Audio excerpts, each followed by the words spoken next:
Meaning of fingerprinting. Fingerprinting. Fingerprinting. Fingerprinting. Fingerprinting.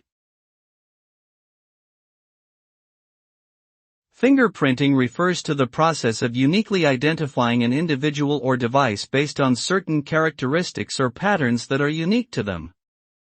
This can include identifying physical attributes like fingerprints or DNA, as well as digital attributes like IP addresses, browser configurations, and other online behaviors. The result of fingerprinting is a unique fingerprint that can be used to identify and track individuals or devices across different contexts or platforms, which can have implications for privacy and security in both physical and digital spaces.